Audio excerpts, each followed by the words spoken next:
Thank you, Fred. As Fred mentioned, my name is Manualii Misa. It's my pleasure to be here today and speak to you on behalf of my learning community. To start, I would like to share a little bit about myself.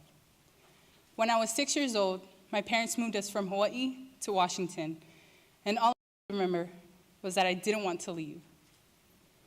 My parents saw that if they wanted a better future for their family, it wasn't going to be in Hawaii, where you have the hang loose attitude, and it's okay if you don't have a job or are not going to school. My parents didn't want their children to go through their struggles. No parent wants that for their child. So we moved. After 2 months of high school, well, freshman year, I started skipping classes and hanging with the wrong crowd. Out of 180 days of school, I missed over 100. When senior year came, I didn't care if I graduated or not. 3 months before graduation, I had a conversation with my dad. It was one of those conversations that you have with your parents where they ask all the why questions and they pressure you to think about your future. Then he asked me if the reason I was so stubborn and rebellious was because he was actually my stepdad. My heart dropped. In that moment, I realized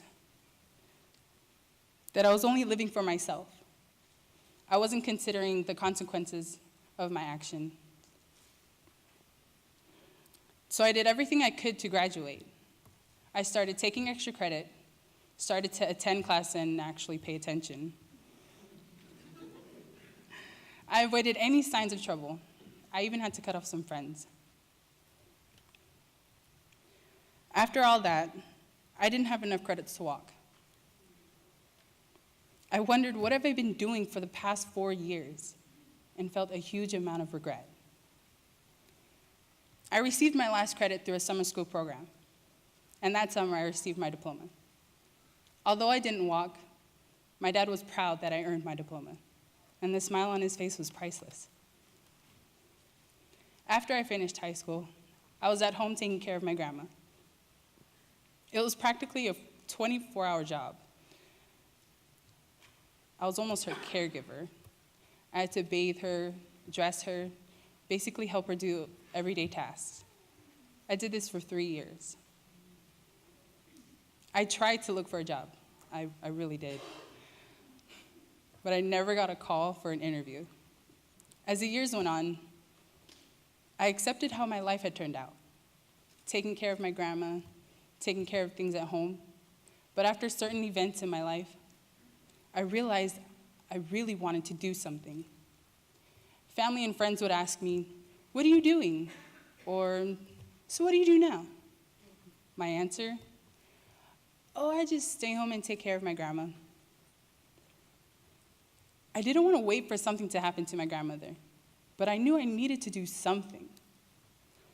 Then Edna Nonga, a family friend who works with White Center Community Development Association, also known as White Center CDA, introduced me to Europe.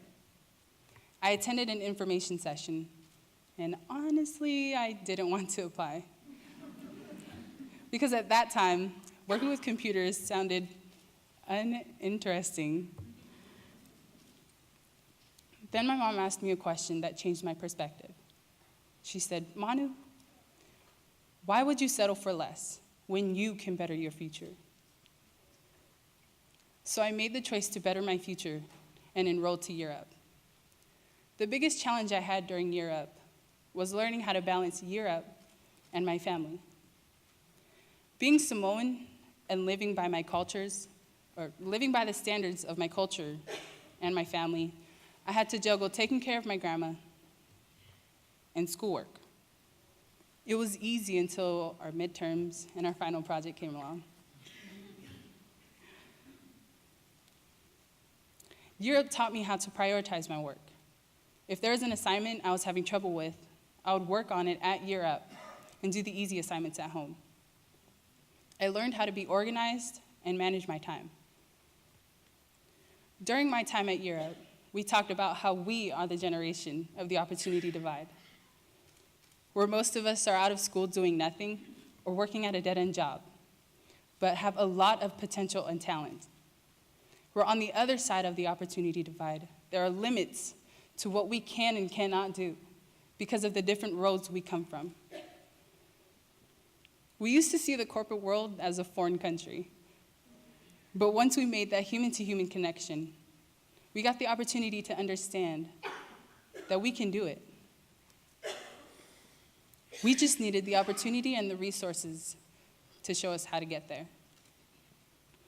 Yes, we are the generation of the opportunity divide, but now we have found the opportunity that can close that divide for our generation.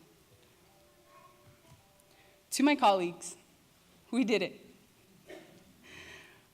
We showed that we are more than just young adults with too much time on our hands, but we are young professionals that can take on any challenge and conquer. Many of us come from nothing, and some from a place where we were never given the chance, where our adversaries told us we can't and that we would never make it. Well, look what we have accomplished in 1 year. We have broken through those chains and showed the world what we can do. Now we can show and guide other young adults that there is more opportunity out there. It just takes dedication, focus, and hard work. It's just 1 year of your life to the career of your dreams.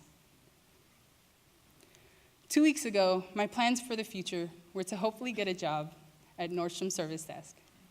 But as of a week ago, my plans became my reality when I was offered the full-time job at Nordstrom's.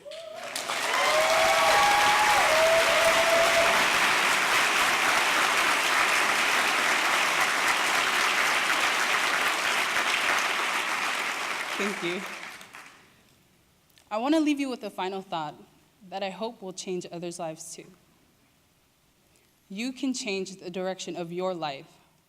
You just have to find the opportunity. Thank you.